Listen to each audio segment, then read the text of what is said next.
when I was standing over there, I put my microphone on. I usually put it on in the last song, and I was sitting there singing, and I always have this really, really bad thought of what if my mic's on and everybody can actually hear me sing. And I looked down and my mic was on, so I hope that he had it muted back there.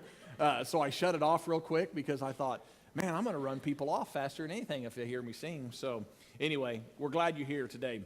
I heard about a little girl that was invited over for dinner, and she was in first grade class, and she was invited over to her friend's house, and the mom asked the little girl, she said, hey, do you like broccoli? And the little girl said, oh, I love broccoli. And so they put the broccoli out there, and when it came by the little girl, she passed it up. And the mom looked at her and said, I thought you said you loved broccoli. And she said, oh, I do love broccoli, just not enough to eat it. That's kind of how I love peanut butter and jelly. I love peanut butter and jelly, just not enough to eat it. You know, since I made that comment, I've had several people bring me peanut butter and jelly sandwiches. They even did it on the Acts ministry one night. I am not going to eat it. I am going to be really stubborn. And now I understand where my daughter gets her strong-willed stubbornness from, because she takes after me. So anyway, but you know, a lot of times, that's how we love. That's how we love. Oh, I love it. I just don't want to eat it. If I asked every single one of us right now, if you loved your family and your friends, what would your response be? It'd be, of course I do. Of course I love my family. Of course I love my friends. That's kind of a silly question, isn't it? But unfortunately, a lot of times we love like the little girl does when it comes to broccoli. I say I love it. I say I love you. I say I love, but then we don't really demonstrate what true love really looks like. We come up short when it comes to love. When I was sitting here thinking about this and praying, I was thinking about coming up short and how we come up short a lot of times in love. And for some reason, I had this scene flash from, remember the movie Major League? I hadn't seen it for a long time, so I even YouTubed this scene from it just because I wanted to make sure I was right on this. And Willie Mays, he's somebody that liked to steal bases, and his goal was to get through the year and steal as many bases as he could. And he was getting ready to steal second, and he runs, and Major League is kind of like the misfits of baseball. They're all talented, but they look like terrible, and they've got all this mismatch. It's kind of like the Bad News Bears. Remember that? Movie that all of them was just terrible. Well, these were professional guys, and he was stealing, and he runs, and he dives sliding into second, and he stops like a foot before the base, and he just stops. And the guy at second base sat there and kind of gave him the finger like, come on, just a little bit closer. And see, I got thinking about that, and I thought, that's what we do in our life. We say we love people, and we go at it. We do this with our life, and we come up short. We come up short every single time when it comes to what true, biblical, authentic love looks like. Because we haven't made up in our mind what love looks like. So when I say I love somebody, it doesn't really look like what biblical love looks like. We come up short.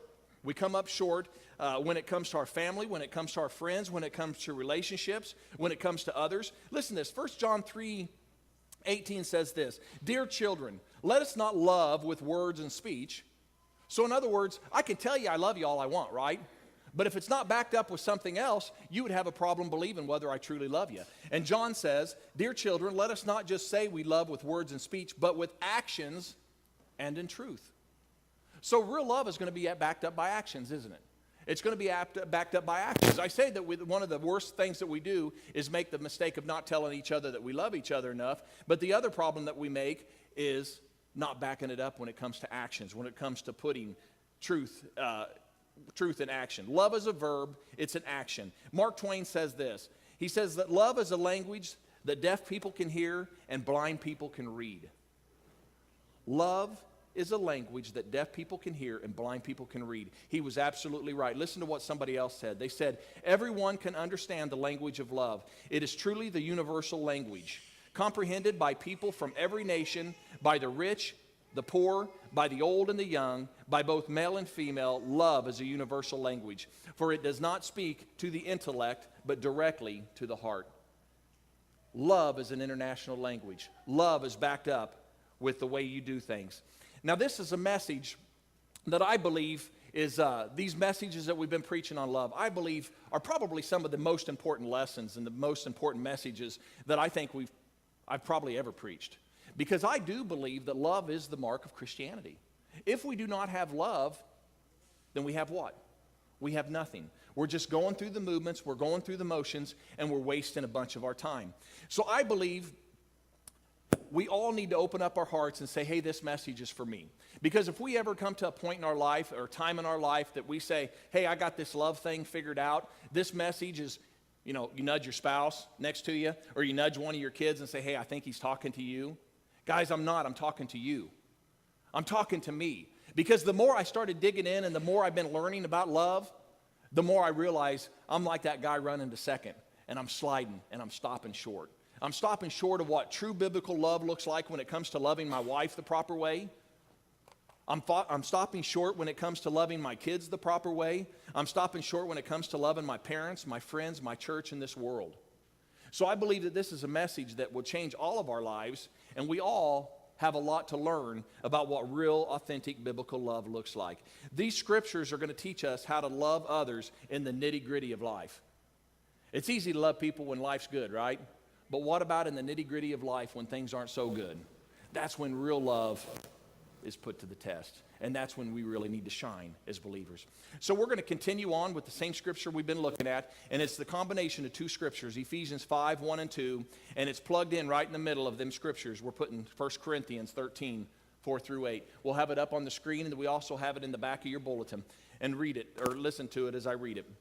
Therefore, be imitators of God as dear children and walk in love. So Paul says to walk in love. That means we're not to take the love shoes off, guys, like what we talked about. We're continue to walk in love and everywhere we go. So what does love look like? 1 Corinthians 13, 4 through 8. And Carrie read it a little earlier, but it says, love is patient. Love is kind. It does not envy. It does not boast. It is not proud. It does not dishonor others. It is not self-seeking. It is not easily angered. It keeps no record of wrongs. Love does not delight in evil, but rejoices with the truth. It always protects, always trusts, always hopes, always perseveres.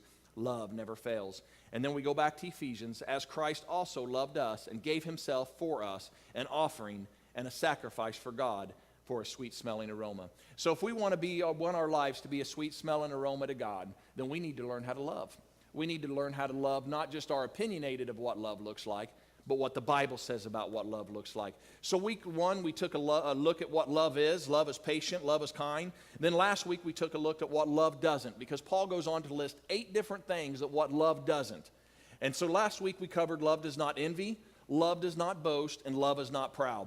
So as we continue learning what love doesn't look like, love does not dishonor others is the next statement that the Apostle Paul makes. He says, love does not dishonor others. So that means if love does not dishonor others, the number 4, what we're on today, is I do not dishonor others. What does that mean? I do not dishonor others. Some versions of this say that love does not act unbecomingly. Love does not dishonor others. Love does not act unbecomingly. Some versions say behave itself unseemly. It is the root word. From the root word, it means shameful, unpresentable, or indecent. That's what it means to act unbecomingly or dishonor others. It means to be shameful, unpresentable, indecent. Probably one of the best translations is love is not rude. Everybody understand what rude is? That's probably one of the best translations I've seen is love is not rude. Love is not rude. John MacArthur says this. He says the principle here has to do with poor manners, with acting rudely. It does not care enough for those it is around and acts unbecomingly or impolitely. It cares nothing for their feelings or their sensitivities, and the loveless person is careless, overbearing, and often crude. That's what John MacArthur says. And the Bible says, and Paul says, love is not rude. So if we're not to dishonor others by being rude, then this would mean this. This would mean that our goal in life is this. Our goal in life is to not deliberately offend people, right? That should be our goal as a Christian. We should not deliberately, my heart should not be set on as, I'm just going to offend you. And believe me, I know people like that. I think they get up in the morning and they think about who they're going to offend today.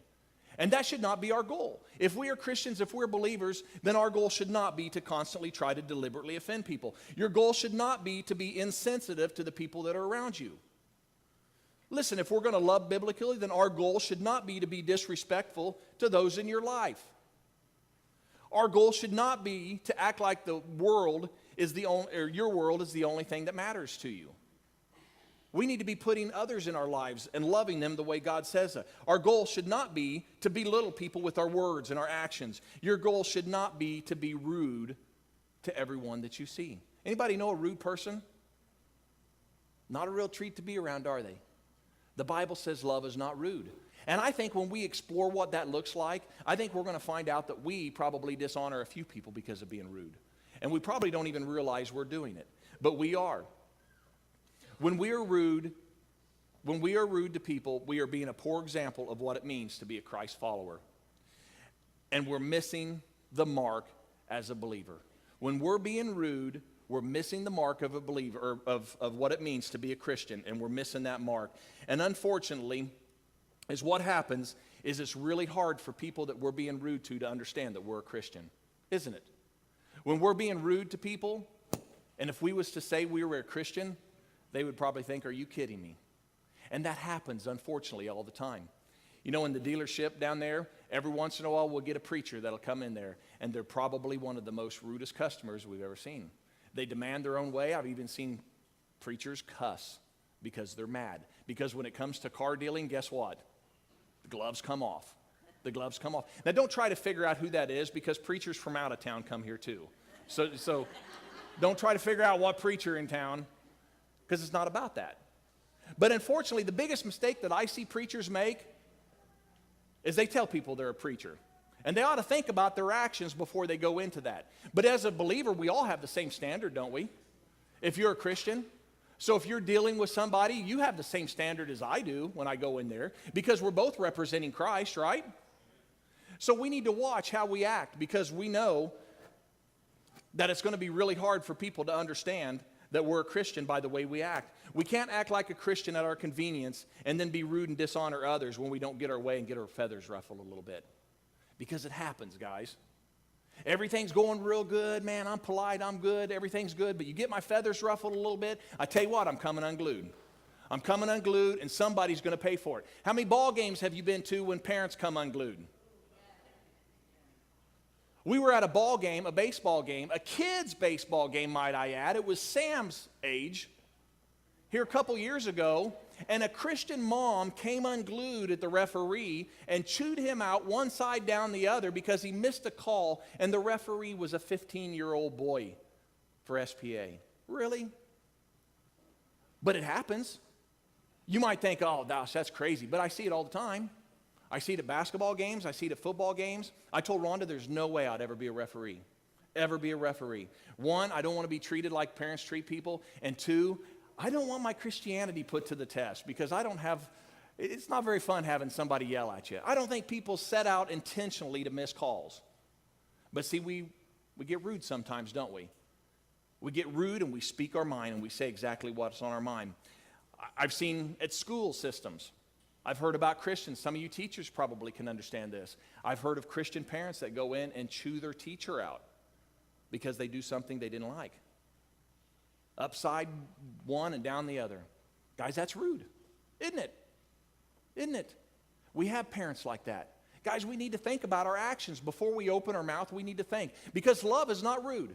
And if we're Christians and love is the mark of what a believer looks like, and God says that we need to love people properly, then I say we need to look and think about what it means to be rude. I've seen restaurants, I've seen Christians chew the servers out for messing up their food. I'm convinced that some people thrive on confrontation. Listen, friends, we have to realize that how we treat others do matter. How we treat others matter. We need to examine it through the eyes of God. You see, being rude and dishonoring God and others was a huge problem that Paul was addressing in the church of Corinth. You know, we sit here and look at the love chapter in the Bible, and we think, man, this must have been just a fantastic church. You know, this is all based, because a lot of times people only understand 1 Corinthians 13 having the love chapter. You don't ever expound on what the Corinthian church looked like. The Corinthian church was an absolute mess. I would not want to model my life after the believers in Corinth. They had absolutely everything they were doing wrong, and that's why Paul addressed them and wrote the love chapter. Because he said, none of your life it looks like this. It doesn't look like love. So he was correcting them just about in every single area. Listen to this. The Corinthian church was rude in their divisiveness. 1 Corinthians 1, 10 through 11 says this. The Apostle Paul says, I appeal to you, brothers and sisters, in the name of the Lord Jesus, that all of you agree with one another in what you say, and that there will be no divisions among you, but that you be perfectly united in mind and thought. My brothers and sisters, some of Chloe's household have informed me that there is quarrels among you. They were fighting and bickering and bellyaching and arguing about little things. They were divisive in so many different situations. They were arguing about what teacher was the best and who they were going to follow and who's doing this and who's doing that. And they were arguing and bickering. And Paul said, man, it's got to stop. They were rude in their divisiveness. But then also the Corinthian church was rude in their acceptance of immorality. Listen to this. In 5, 1 and 2, it says, it is actually reported that there is sexual immorality among you, and of a kind that even pagans do not tolerate. So in other words, Paul says, there is so bad of sexual immorality in you that even the pagans aren't doing what you guys are doing in this church. Wow, that's a pretty big stern thing, isn't it? Even the pagans do not tolerate. A man is sleeping with his father's wife, and you are proud. And you're proud. Shouldn't you rather be gone into mourning and have them put out of your fellowship the man who is being doing this? So in other words, Paul is saying your heart should be broke. But instead, this church is going around. They were puffed up and they were rude when it come to the things of sexual immorality. Paul addressed the church and he was telling them about this, and he was saying it should not be. But you know what? When the church of today dresses immorality, guess what happens? The world says we're being judgmental and we're being unloving. So the church can't take a stand on what true biblical love and what things look like. But Paul said, hey, this was going on in the church, and it was wrong. It was wrong. And then the Corinthian church was rude in the way they took others to court. In 1 Corinthians 6 through 8, it says, one brother takes another to court, and this is in front of unbelievers. And the very fact that you have lawsuits among you means that you have been completely defeated already. Why not rather be wronged? Why not rather be cheated? Instead, you yourselves cheat and do wrong, and you do this to brothers and sisters. So they couldn't get along. They couldn't settle their disputes. So they were dragging their brother and sisters off into court where the unbelievers were watching this. And how are the unbelievers supposed to say, man, that looks like something I want. Don't that look like love? Paul said, why not just be cheated? Why not just say it's not worth it? Because it doesn't look like love. But see, that's what Corinth was doing. The Corinthian church was rude in the way they functioned sexually in their marriage. Chapter 7 said that Paul has a lengthy discussion about sexual fidelity with the marriage and how married couple should not try to manipulate one another with sex. And then the Corinthian church was rude in the partaking of the Lord's Supper. Listen to this. When it comes to the Lord's Supper, in 17 through 22 says this, in the following directives, I have no praise for you. So Paul's saying, what I'm getting ready to say to you, I have no praise for you. None at all. He says this. He says, for your meetings do more harm than good. Wouldn't that be a wonderful thing for God to say to us, as your meetings do more harm than good? Wouldn't that be heartbreaking? But this is what Paul said. He said, your meetings do more harm than good. In the first place, I hear that when you come together as a church, there are divisions among you, and to some extent, I believe it. No doubt, there have been the differences among you and show which you have God's approval. So then, when you come together, it is not the Lord's Supper you eat. For when you are eating, some of you go ahead and eat on your own privates. Some of you go ahead with your own private suppers. As a result, one person remains hungry, another gets drunk. Don't you have homes to eat and drink in? Or do you despise the church of God by humiliating those who have nothing? What shall I say to you? Shall I praise you? Certainly not in the matter. So people were even getting drunk in the church at the Lord's Supper. The Corinthian church was rude in their selfish expressions of Christian liberty. Chapters 8 through 10 talk about that, and we're going to touch base on that a little bit later. So in a nutshell, here's the deal, guys. I tell you all this to say this. Boy, that's really messing up, isn't it? I'm sorry, we got a new soundboard this week, so we're still trying to figure things out. So if you hear some static or whatever, just work with us. So here's in a nutshell. The reason I tell you this is because the Corinthian church was rude in just about every aspect of what they were doing. They were very rude in every area that you could think of. John MacArthur says this, the Corinthian church was a model of unbecoming behavior. Acting unseemly was almost their trademark. Nearly everything that they did was rude and unloving. Nearly everything they did was rude and unloving. Now, wouldn't that just break your heart? if that's what God said about us? Or what about the community of Chillicothe? What if the community of Chillicothe said that about Life Point Church? Wouldn't that break your heart? If this was the word around town, well, Life Point Church is the model of unbecoming behavior. Acting unseemingly is their trademark, and nearly everything they do is rude and unlovingly. Can I get an amen? Woo! Wouldn't that be great? Wouldn't that be an awesome testimony? Listen, guys, that's why it's so important that we don't dishonor others and that we're not rude. That we're not rude out and about and in our dealings. It's important. First of all, the number one reason is because you're a representative of Christ, right? Isn't that right? The Bible says we're an ambassador of Christ. So that means you should not be dishonoring and rude to others out there, because first and foremost is you're representing Christ. The next thing is you're representing Life Point Church. You are. You're representing Christ. You're representing Life Point Church. How you act out and about, or how other people are going to view God and how he's going to view this church. When you put your Life Point t-shirt on and you're out and about and you're rude and you're dishonoring others, you're representing God. You're representing Life Point Church. Guys, listen. Life Point Church is not this building.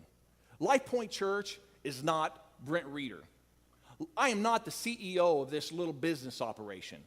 I am just happen to be the person that God has put in this place at this appointed time in history to lead this group of believers to learn how to love God and how to reach the people around us.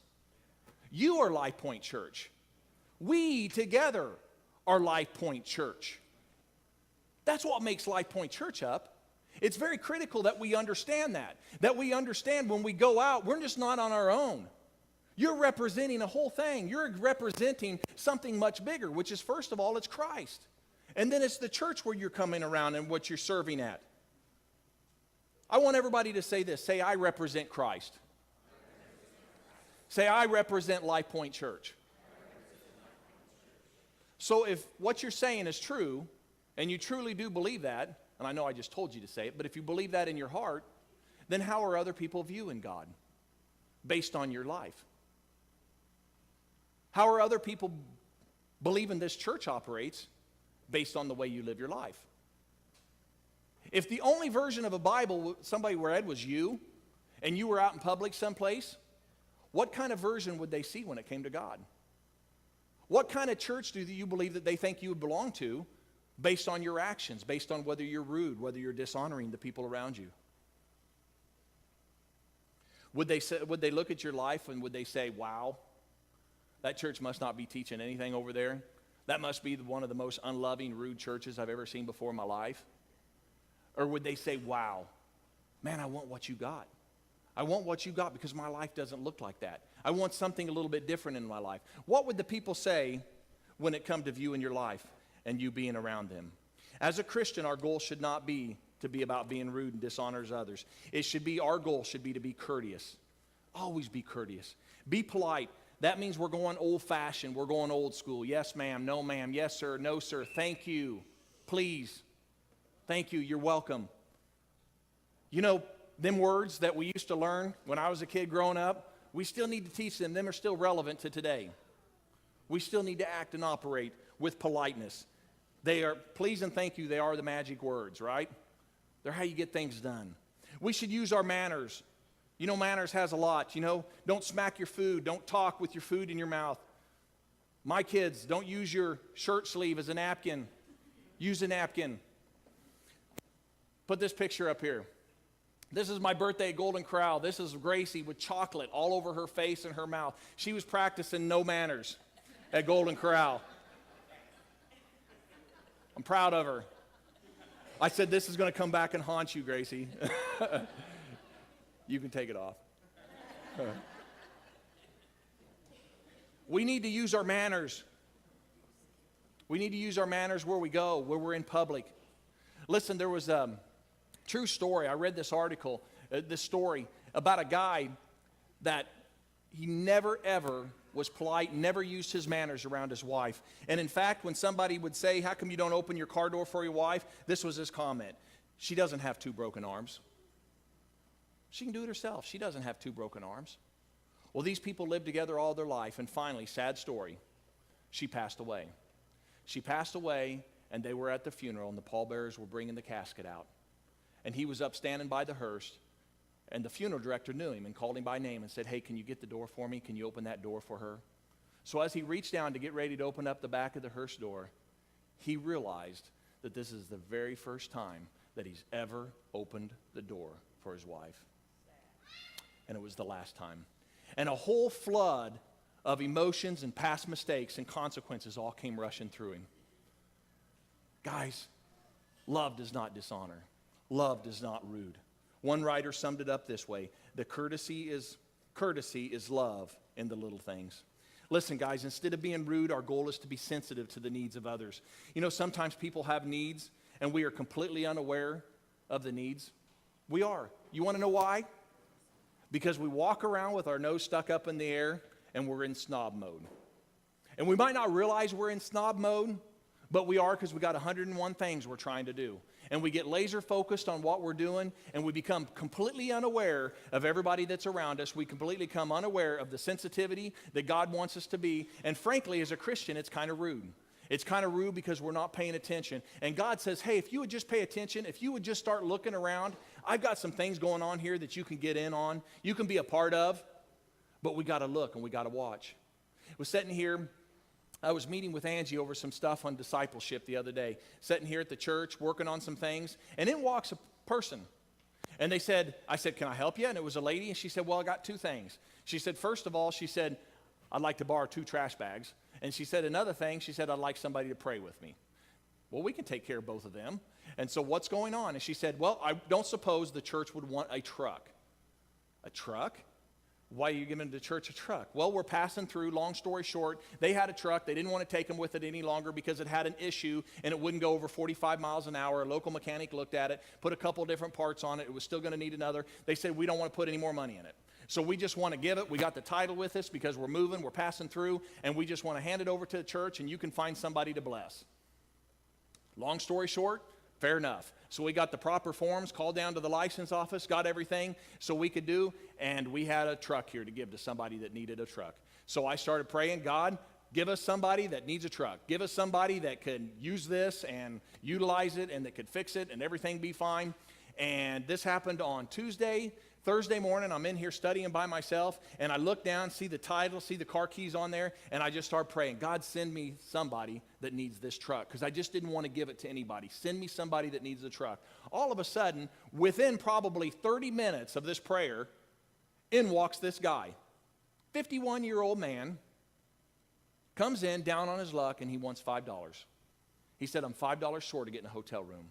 He said, my life's a mess. It's flipped upside down. He said, I've lost my job. I've lost everything in my life.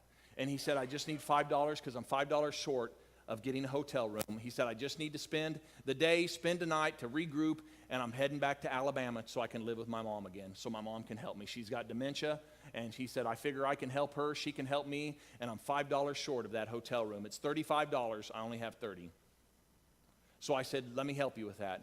And I said, how are you getting to Alabama? And he said, I'm hitching a ride. I said, you're hitching a ride? And he said, yeah, I don't have anything. I don't have a car. I said, are you a mechanic? And he said, well, not really, but he said, I can fix a few things. What's going on? And I said, well, I just had a truck given to me. And he said, I said, I was just praying for somebody to take this truck that needed it. And he said, are you serious? I mean, I thought he was going to cry. We went out. He said, I'll take it without even looking at it. We went out. We looked at it. I had him drive it around. Long story short, I signed everything back off to him. We swapped phone numbers, and he's texted me. He's called me. He's already back to Alabama, and he drove about 65, 70 miles an hour all the way home. The truck went from 45 to 70 miles an hour all the way home. Isn't that a praise the Lord? Guys, I'm telling you, I do not believe it was a coincidence that these people come in, gave a truck, 2 days later, a guy come in needing a vehicle. I don't believe in that. I believe that was God. Did I do anything? It wasn't my truck. I didn't do anything. I just connected the dots. That's all I did. God just used me as the middleman to connect this person that was wanting to bless this person, and I got it connected together. See, a lot of times our lives, it might not be money out of your pocket. It might not be time invested. It might not be anything except for just being sensitive and connecting the right people, connecting the right dots. But it might cost you money and it might cost you time. But I'm saying if we're not rude, if we actually got our eyes open, if we're actually being sensitive to everybody around us and the needs, then guess what? God's going to connect the dots. He's going to help us to be the middle person. Guys, we cannot be rude because love is not rude. So instead of being rude, our goal should be to be an encouragement, to build each other up, not to tear each other down. You know, a lot of times, this is what I find, and I struggle with it sometimes too, is sarcasm. Sometimes we have a problem with sarcasm. Sometimes we say sarcastic things, but here's the problem with sarcasm. A lot of times there's a lot of truth in it, in the things that we say. And we back it up with, I'm just kidding, don't we? But sometimes it goes too far. Because it comes to sarcasm, sometimes it's a laugh at the expense of somebody else. And that's rude. Before I showed that picture, I texted Rhonda today and I said, hey, could you ask Gracie and get the approval that I show that picture? Because I know I use my kids a lot of times, and I never want to cross the line. I never want to get to a point where my kids, where I hurt them and get everybody to laugh at the expense of them. So I made sure that it was okay that I could do that because I believe that's what love is. You know, we use sarcastic things a lot of times, and it hurts people. It hurts people really, really bad. And so I think before we talk, sometimes we need to think about what we're saying and how it's going to affect people. So maybe we need to lay off it when it comes to sarcasm a little bit. Instead of being rude, our goal in life should be respect to others with our lifestyle and to respect God. So how's our life actions? Are you constantly partying? Is there always drama in your life? Does it seem like you're constantly fighting with everybody? How is it when it comes to sexual immorality? What about your speech, guys, when it comes to your language and your humor and speaking your mind? Because sometimes our language is the most rudest and crudest thing that we can be a part of. Sometimes we let stuff fly out of our lips and we say, oh, where did that come from? Where did that come from? It's coming from what's inside of you. And guys, sometimes it's offensive. And if you love people, it shouldn't be offensive. I was visiting with a gentleman this week. His life's changing. He's getting God in his life and things are getting excited. And he said, you know what? I'm starting to hear cuss words now because they never bothered me before. And he said, they know what they're kind of doing to me now? They're starting to make me cringe a little bit. When I hear them, it's like, oh, gosh, I don't like to hear that. See, that's what happens. When things start changing in your life, things start changing in your mind and in your thinking and your heart. What about when it comes to humor? What about comes when humor? If people, you're getting ready to tell a joke and people say, okay, wait a second, is it clean? Maybe you tell too many dirty jokes. Maybe you shouldn't tell any. You know, there used to be a time in my life before I was a Christian that I could tell you every dirty joke there was in the world. Guess how many I remember now 14 years later? I don't remember any of them. I don't remember any of them. I really don't. You know, I think when you start changing your mind, changing your heart, changing your life, God slowly starts taking things and removing things away. You need to think about how you're saying and what you're doing. Do you clean up your speech when certain people walk around the room? If you got to clean your speech up for that person, maybe you ought to clean your speech up just all the time. You know, Rhonda's granddad has passed away, but he might be one of the most godliest men that I knew. He passed away 90-something years old. And here's the deal. He was so godly that every time somebody walked into the room around him, everything changed. Everybody's speech changed, what they did, what they drank, what they smoked. I mean, everything changed around her granddad. Did her granddad ever demand that? Not a single time. Never. Never did he say, don't talk like me around that, don't do this around me, don't do that. But there was something he put off, an air of respect. He was a godly man, and people knew they needed to change based on what they wanted to do when they walked around him. Guys, we got to think about our humor. We got to think about our lives, what we say, what we do.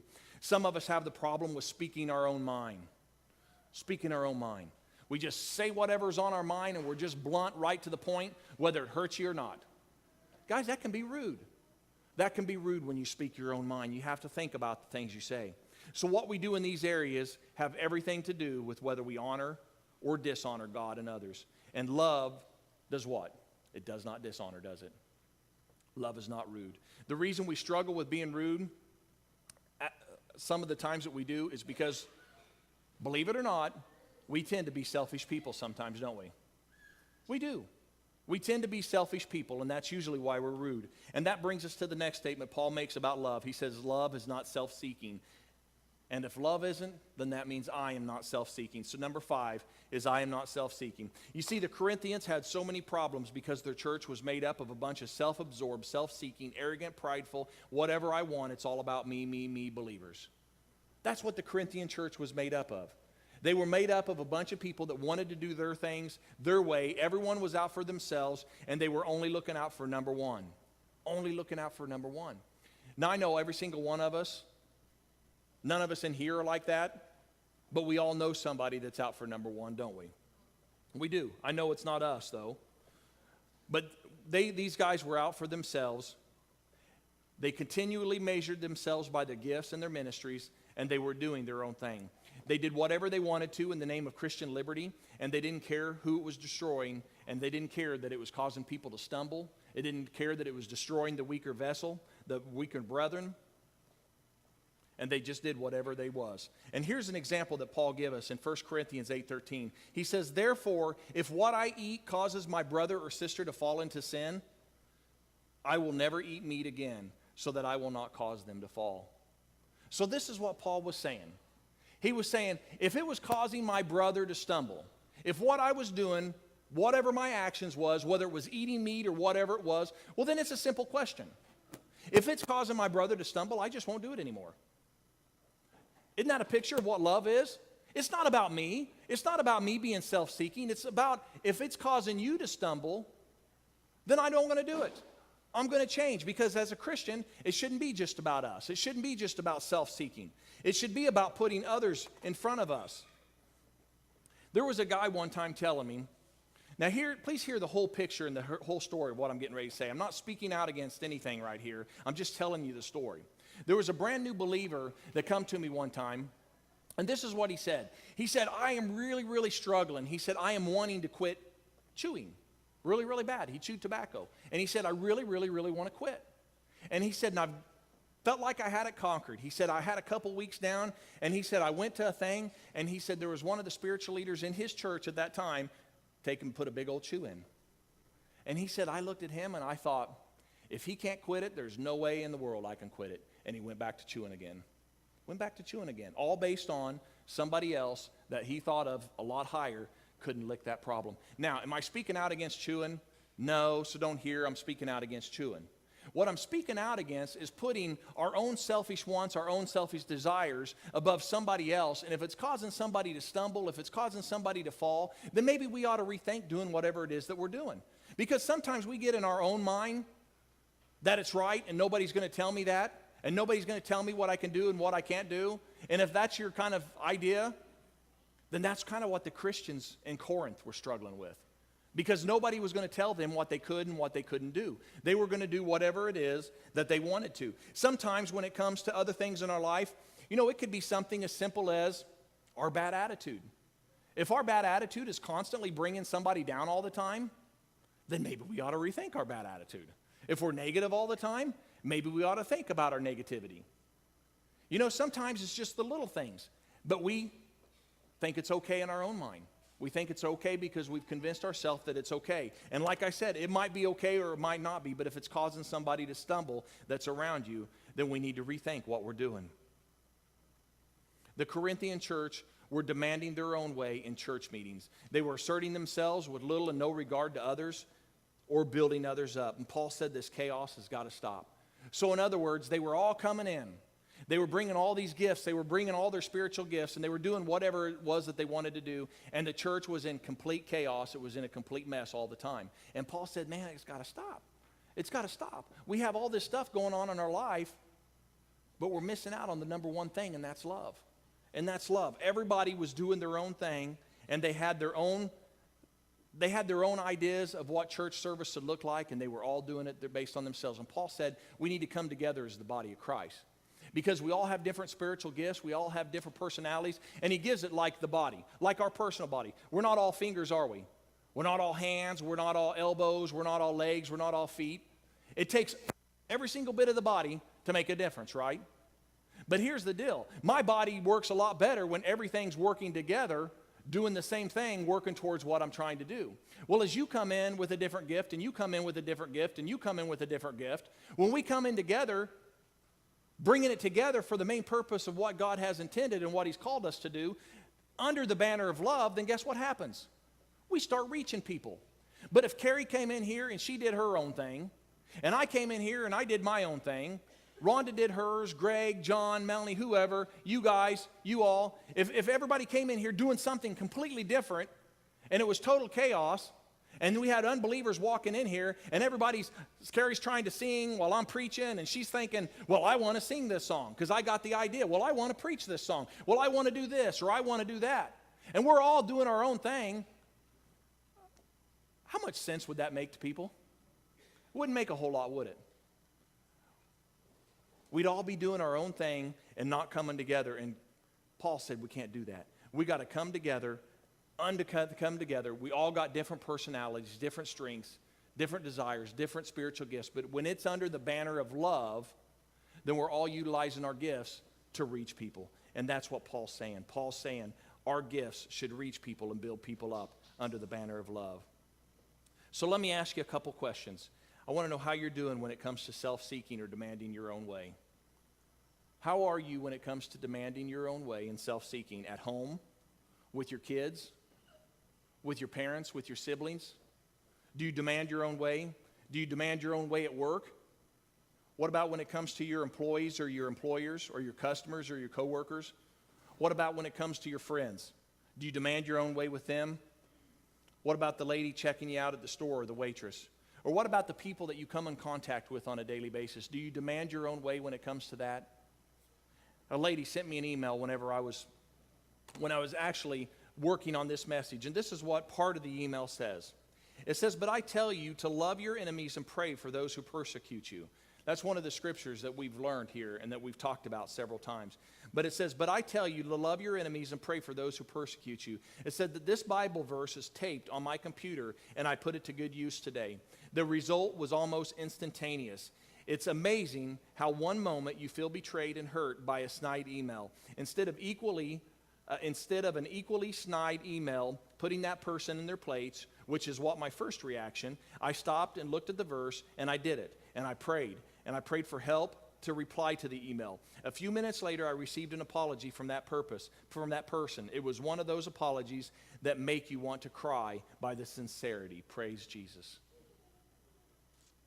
Guys, I'm telling you, when you're self-seeking, when it's all about you, your first response is speaking your mind. It's doing whatever. But God says to love your enemies. To me, that's a perfect example of putting somebody else above your own needs and your own desires. So, do you need to make some adjustments in some of the areas? Listen, guys, when we're a self-seeker and only in it for ourselves, it doesn't matter. And if it doesn't go our way, we usually get angry. And that kind of brings us to the next statement that Paul says, and it's going to be our final one for today. It says, love is not easily angered. So if love doesn't, then that means number 6 is I am not easily angered. So in other words, love is not easily provoked. It's not given into emotional outburst. You don't get ticked off at petty annoyances. Any little petty annoyances tick you off sometimes? Love doesn't blow its cork. It doesn't lose its cool. You don't walk around with a chip on your shoulder waiting to unload it on somebody. Anybody know a person like that? Has an anger problem? You have to kind of walk around on eggshells around them. Love doesn't let people get under your skin. One translation says this: love is not touchy. Love is not touchy. Let me ask you a few questions here, and I want you to be honest with yourself. Are you touchy? Are you touchy? You don't have to speak that out loud. I just want to ask you to yourself. Answer that question. Are you touchy? Do people easily get on your nerves? Do people easily get on your nerves? Do you sometimes feel you're surrounded by a bunch of stupid people?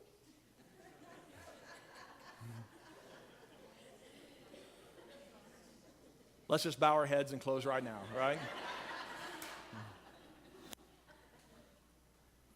Do people often tick you off? Are you constantly getting bent out of shape? Do you have a short fuse? Sitting there at the shopping center yesterday, my family was in a store, and me and, who was it? Lucy. Was it me and you or me and Sam? Me and Sam. Sam, yes. We were walking in, getting ready, and all of a sudden I heard this yelling. Turn around and look, and there's a handicap parking lot right here, spot, and a lady's truck's in there. And then there's another car that's pulled up here to the side, and it looked like she was getting ready back into that. Well, this lady in this car gets out, goes over and chews the handicap lady out that's in the handicap parking lot, and she says, "You seen me getting ready to pull into that spot. How dare you come and park in that spot and get in there," and made that lady pull out so she could pull in. So she pulls out, she pulls in, and the lady that pulled out pulled in the handicap spot right next to her that was open. I stood out there because I just wanted to make sure the lady wasn't going to get beat up because I was going to stop her. I didn't know if I was afraid of her a little bit. But I thought, that's rude, isn't it? That's rude. That's rude. And this lady had a short fuse, didn't she? She had a short fuse, and she was easily angered. People with short fuses can be extremely dangerous to be around. And you have no idea who's going to set them off. Who's going to set them off? And it could be anything, and they just like that. My kids love shooting fireworks, and I won't let them shoot the big stuff. I always just let them do the little bitty things. But I tell them all the time, you're not going to put anything in your hand because you have no idea how short that fuse is. Because that fuse, I've seen them, you can light it, and before you know it, man, that fuse goes, and bam, it blows up, and it can hurt you. It can be a big problem. See, a lot of people, that's how our life operates. We have a short fuse. We have a short fuse, man, I'm telling you, one little thing don't go right, one little thing ruffles my feathers, and man, I'm telling you what, you're going to know about it. You're going to know about it. Can I tell you that if that's you, you're not a real joy to be around? You're really not.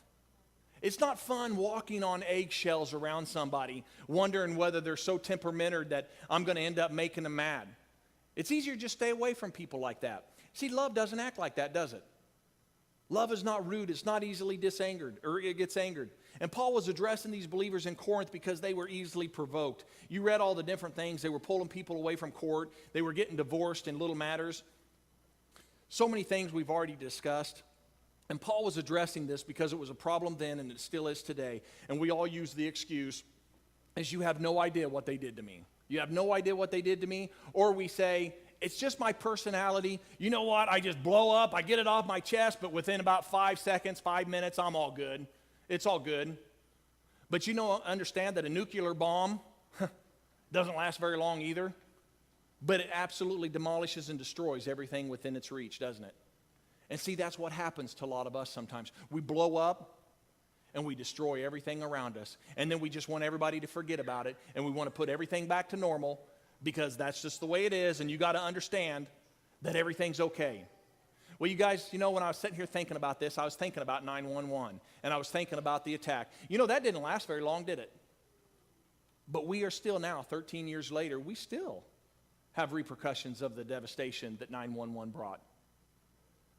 I'm telling you, some of us are tearing our families up, we're tearing our lives up, we're tearing everything around us up, all because we cannot get a hold of our temper, because we blow up. And love is not easily angered. We blow up over big things, over small things, and it seems like as soon as something happens, all we see is red. We see red, and that's it. That's it, and whoever's in my path, disaster is going to happen. You know, I was sitting here this week. Josie had her senior pictures taken. And I'm going to give you a little event here that I can kind of think about this whole mad thing. So her senior pictures, we have a German Shepherd involved, and we have pigs involved. Why? Because she shows pigs, and they decided it would be cute and it'd be neat to kind of look like the 3 little pigs and an old shack and the big bad wolf in one of the senior pictures. So we had to get little pigs, right? We had to get 3 pigs. So we're getting ready for this picture. And Rhonda says, I can't get him. She already tried because she couldn't lean over, far enough to get down and get that pig. So she sends me and Lance Harvey, 2 city boys, not country boys at all, never claimed to be, don't even want to be. She sends us to go get these pigs. Okay, we're thinking, well, we can grab 3 little pigs. That wouldn't be a big deal. So we go out, and we're at the ag center, and Josie's friend said we could borrow her pigs. So we're pulled up out there. We got the minivan. We got the hatchback open because we got this big dog kennel in there that we're going to put the 3 pigs in. And then we got Rhonda's holding on to the German Shepherd. So if you can picture all this is going south real quick, right? So we go over there. And, the mama's laying down. Some of her babies are on her, little piglets running everywhere. Oh, aren't they cute, and the mom's just acting like she doesn't care. And so I reach down there, and I'm trying to get one of the pigs. I can't reach it, and I just keep trying. So Lance is on the other side trying to shoo him towards me. So finally I get one. So I get one, pick it up, and Lance is right there. So I hand the pig to Lance because I'm thinking I'll just grab another one, and we'll go back and put it in there. So as Lance grabs it, he's walking like this, and the pig starts squealing. Oh my goodness. Old Mama Sal wasn't happy. All Mama Sal seen was red. Red. She was totally cool until her baby started squealing. And when her baby started squealing, she was a nut job. A nut job. We put this pig in there, and we're shutting it up, and she keeps squealing, and I'm looking at Lance thinking, okay, now you go get the next one. Because she was mad. Mad. And then the dog starts barking, and Lance is like, you're not helping any, So this pig's going nuts. So we start going over there to get another one, and long story short, the pig was a nut job. She was picking up the sides of the pens, and they were going up in the air. She tried to climb over. So then we decided to erase the plan. Senior Pictures was not going to have 3 little pigs. In fact, we needed to figure out now how to reverse the plan and get this pig back in there without getting eaten. So we take the pig. Lance goes, okay, I'm going to take the pig. And he said, here's what I'll do. He said, I'll just run over there real fast. And he said, I'll put the pig in and run back. And he said, it'll all be fine. So he grabs the pig, and he starts getting over there. And that pig starts rooting up and knocking the whole pen up in there. So he's coming back. He's on this side. Pig's going in here, then going back this side. And we're trying to figure out. So finally I grabbed the pig and went and put it in there real quick, and we got out of there. Listen, here's the point of that whole chaotic mess.